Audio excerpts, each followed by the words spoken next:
Nah, di sini kita akan membahas mengenai pengantar sastra. Dan submaterinya yang pertama kita akan membahas mengenai pengertian sastra. Yang kedua yaitu perbedaan sastra dan non-sastra.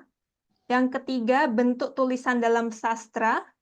Yang keempat sejarah sastra. Dan yang terakhir fungsi sastra.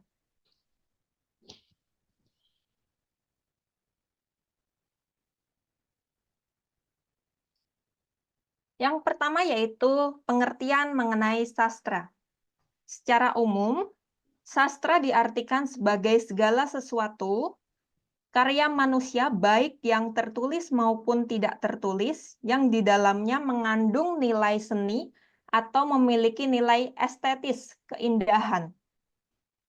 Kemudian kata sastra berasal dari bahasa Sanskerta, yaitu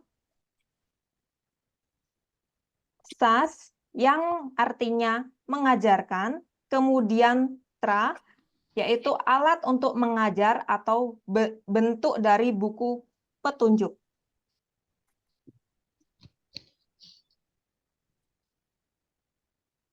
Nah, di sini ada 9 pengertian sastra menurut para ahli.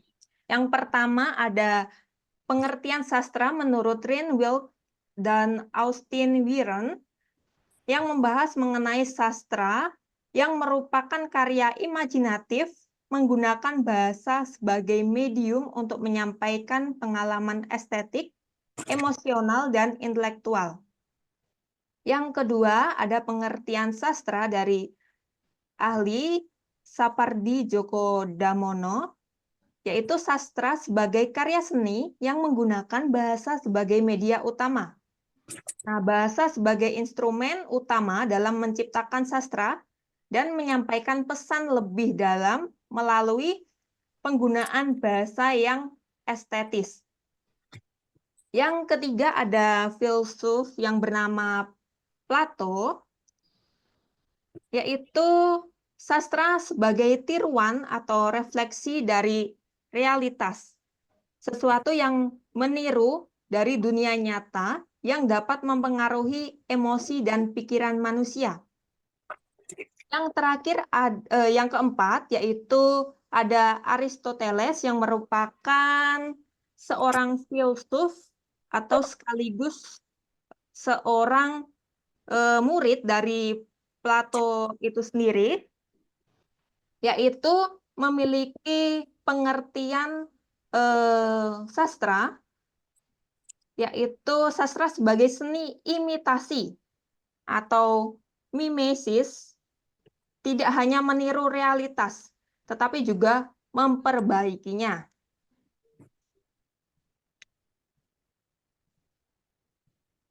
Selanjutnya, Mas. Nah, yang kelima, yaitu dari Terry Eggleson, yaitu sastra adalah wacana yang memiliki nilai estetis dan menggunakan bahasa dalam bentuk yang imajinatif. Yang keenam, ada pengertian sastra dari Jen Mukarovsky, yaitu sastra sebagai karya komunikasi yang estetis atau indah. Bahasa menjadi unsur utama yang diproses untuk menciptakan bentuk estetika. Yang ketujuh, pengertian sastra dari Mursal Esten, sastra adalah pengungkapan estetis dari kehidupan melalui bahasa yang indah. Sastra mengembangkan kehidupan manusia dengan segala kompleksitas melalui bahasa yang dirangkai dengan nilai-nilai estetika tertentu. Yang kesembilan yaitu pengertian sastra oleh Semi, yaitu sastra adalah ekspresi pikiran dan perasaan manusia yang dituangkan melalui bahasa yang penuh makna dan estetis. Jadi sastra tidak hanya menyampaikan tentang ide-ide saja. Nah, ringkasan dari 9 ahli tersebut mengenai pengertian sastra. Ya, ada yang pertama, poin pertama yaitu tentang sastra sebagai seni bahasa. Yang kedua, sastra sebagai cerminan kehidupan. Yang ketiga, yaitu sastra sebagai pengalaman estetis. Dan yang keempat, sastra sebagai ekspresi emosional dan intelektual. Nah, jadi di sini sastra adalah ekspresi dari pikiran, perasaan, pengalaman manusia yang dituangkan ke dalam karya seni yang disebut sastra. Ya, selanjutnya. Nah, untuk perbedaan sastra dan bentuk tulisan lainnya bisa dilanjutkan oleh Mas Agung.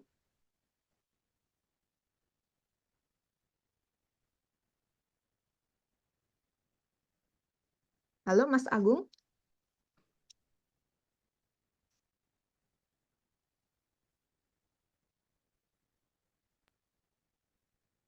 Sebentar, ada kendala jaringan. Oh ya, baik.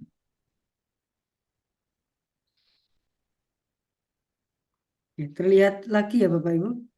Terlihat, Mas. Bentar.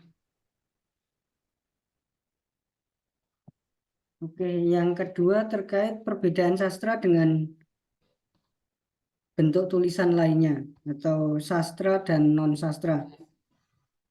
Yang pertama ini memiliki tujuan dan fungsi bahwa sastra diciptakan dengan tujuan estetik untuk menyampaikan keindahan bahasa, emosi, dan pengalaman manusia, juga memuat makna simbolis, filosofis, atau kritik sosial.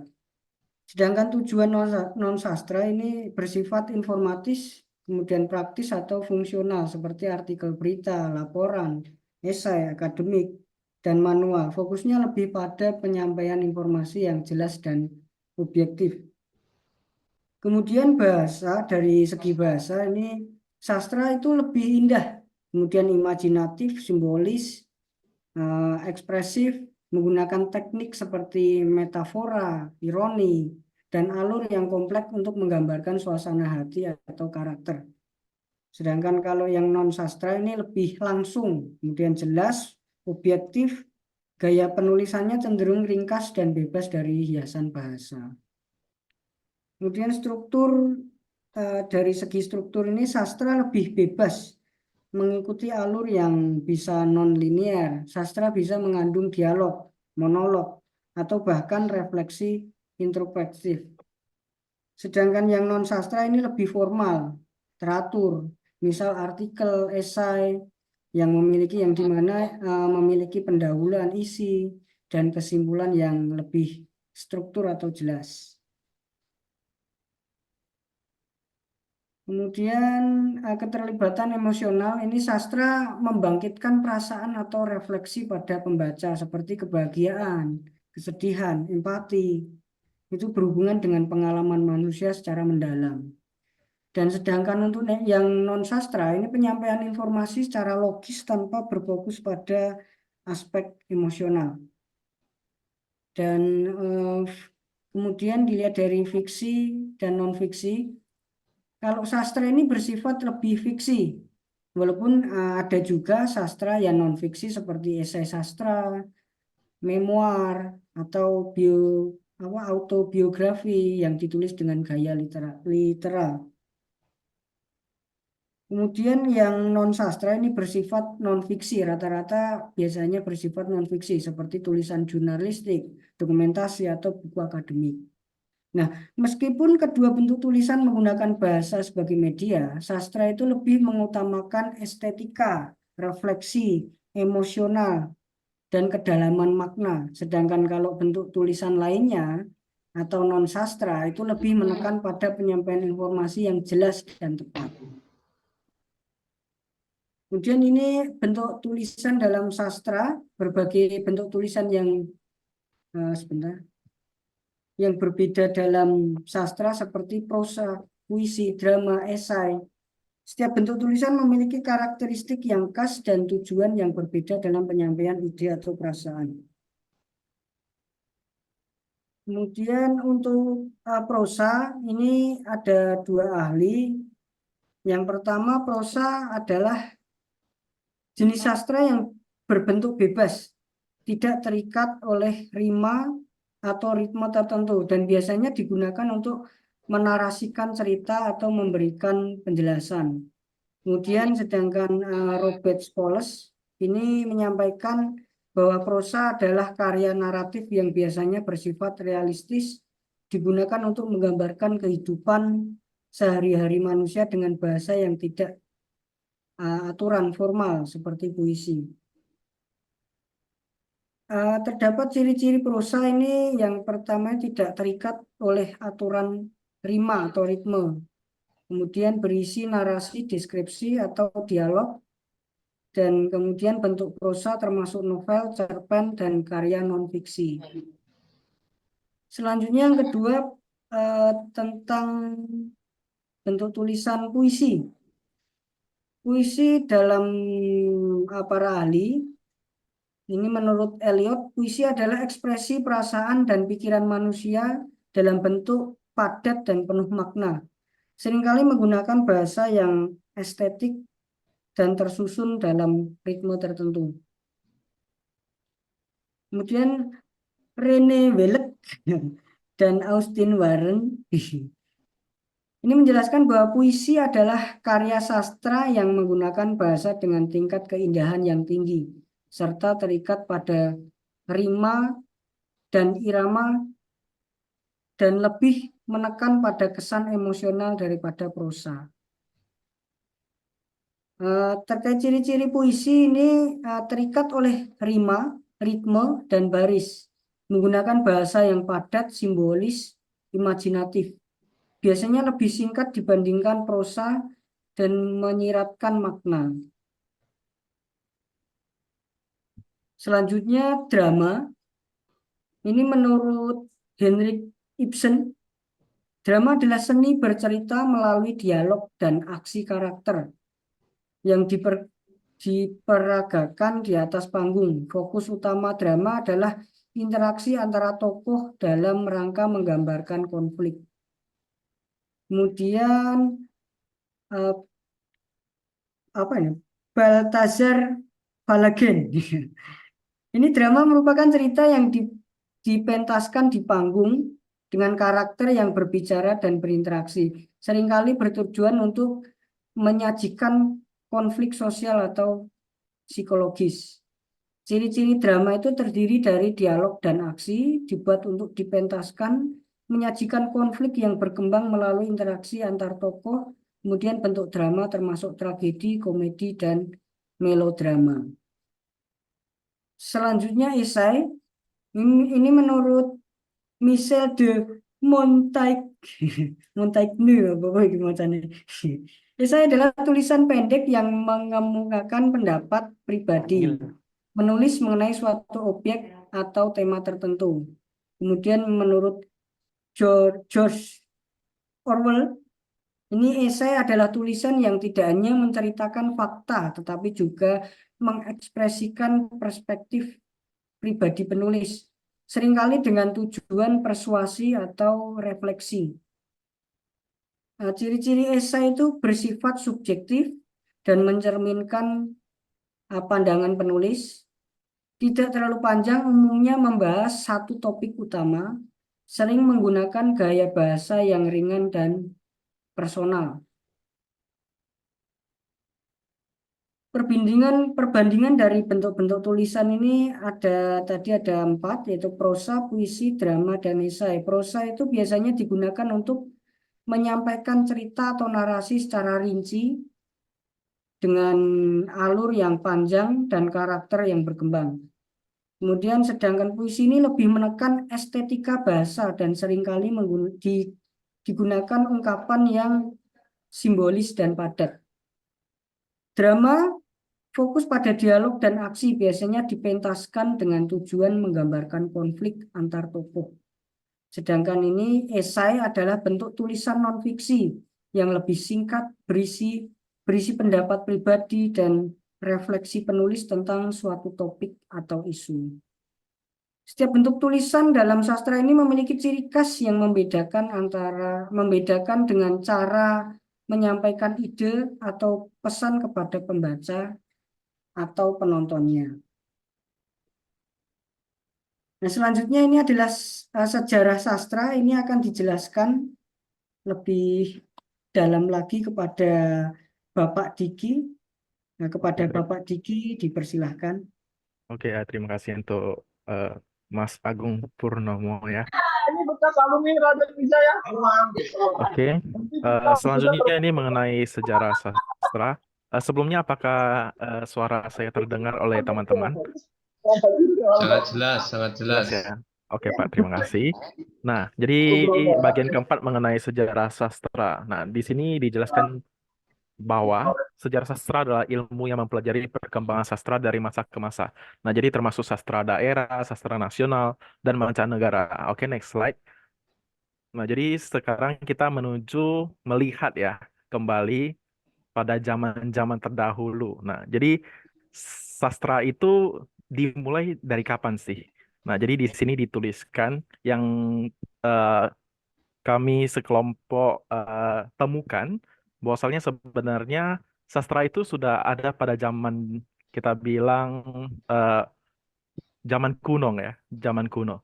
Nah, jadi kalau di sini dilihat, nah di sini adalah sejarah sastra dunia, di mana pada sastra kuno itu, nah sastra pertama yang berbentuk tulisan yang ditemukan itu ada pada zaman Mesopotamia dan Mesir. Jadi sekitar 3.000 tahun sebelum Masehi. Jadi sudah sangat lama, sampai 500 tahun sebelum Masehi.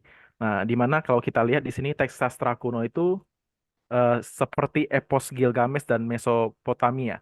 Nah, kemudian dilanjutkan sastra selanjutnya itu pada abad sekitar 1.500 tahun sebelum Masehi sampai 500 tahun Masehi. Nah, di India kuno, jadi karya-karya sastra itu seperti Veda, Upanishad, Mahabharata, dan Ramayana. Jadi cerita-cerita rakyat, kemudian kita bilang Veda itu seperti kitab ya di agama Hindu. Nah, jadi sebenarnya kalau kita lihat di sini kata sastra sendiri seperti yang sudah dijelaskan oleh teman-teman kita, nah itu berasal dari bahasa Sanskerta. Nah, di mana sebenarnya kalau kita lihat kembali kata sastra, istilah sastra itu pertama kali itu ditemukan di zaman eh, kita bilang India kuno. Nah, di kitab-kitab Veda. Nah, jadi sastra itu istilah sastra sendiri itu ditemukan di kitab Veda. Nah, jadi itu bisa dibilang sebagai asal mula kita bilang kata sastra ya, yang pertama ditemukan. Oke. Nah, kemudian kalau kita lihat selanjutnya, nah di Cina kuno itu tentang teks klasik seperti Shijing, kitab lagu, kemudian Tao Te Ching dari Lao Tzu. Nah, itu juga berbentuk sastra. Nah, jadi kalau kita lihat sebenarnya sastra itu bisa dikaitkan di seluruh dunia. Jadi di tiap tiap bagian penjuru dunia itu pasti mempunyai sastra tersendiri atau bahasa ataupun kita bilang karya-karya dari penemu, dari filsuf dan lain-lain. Nah, jadi sebenarnya sejarah sastra dunia ini kita bilang sangat memukau ya. Nah, jadi tidak perlu dijelaskan secara lebih rinci. Jadi seperti yang kita lihat, memang sebenarnya sastra ini sudah ada sejak zaman dulu di belahan dunia manapun. Oke, selanjutnya kalau kita lihat menuju ke abad pertengahan, nah sastra itu berkembang. Nah, dimulai dari sastra Eropa abad pertengahan itu setelah Masehi, 500 tahun setelah Masehi sampai 1.500 Masehi. Kemudian ada sastra Arab dan Persia. Nah, di mana menceritakan tentang 1.001 malam. Nah, itu ada sekitar 600 setelah Masehi sampai 1.500 setelah Masehi. Nah, sampai sekarang sastra modern yang mungkin kita kenal, nah eh, itu sekitar 1500 sampai 1700 setelah Masehi. Nah, sampai pasca modernisme dan kontemporer sampai sekarang. Oke, next slide.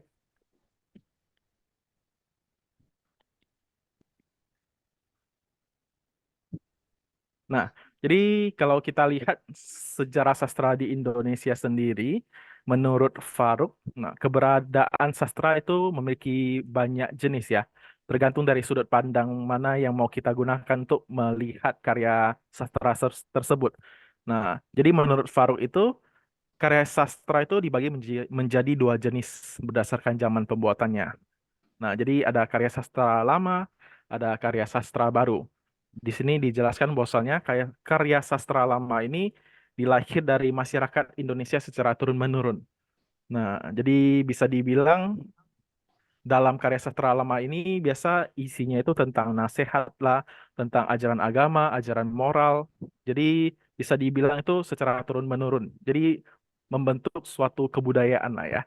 Nah, itu contohnya adalah pantun, gurindam, ada dongeng, ada mitos, legenda. Jadi kalau kita misalnya dengar dongeng-dongeng, cerita-cerita dari nenek nenek kakek kita, nah itu adalah jenis sastra lama karena memang diturunkan secara turun-menurun. Oke. Kemudian yang kedua itu karya sastra baru. Nah, itu biasanya sudah berbeda dengan karya sastra lama, tidak dipengaruhi oleh adat kebiasaan masyarakat. Nah, cenderung dipengaruhi oleh karya sastra Barat dan Eropa. Nah, contoh dari karya sastra baru itu ada novel, romantis, komik, dan lain-lain. Jadi, kalau kita lihat di zaman sekarang itu eh, generasi milenial, generasi Z itu lebih cenderung membaca karya sastra baru. Nah, jadi ada banyak novel, ada komik. Sekarang kita sebut manga. Nah, jadi kebanyakan sekarang anak zaman milenial itu lebih kita bilang terpacu pada karya sastra baru seperti itu. Oke, next slide.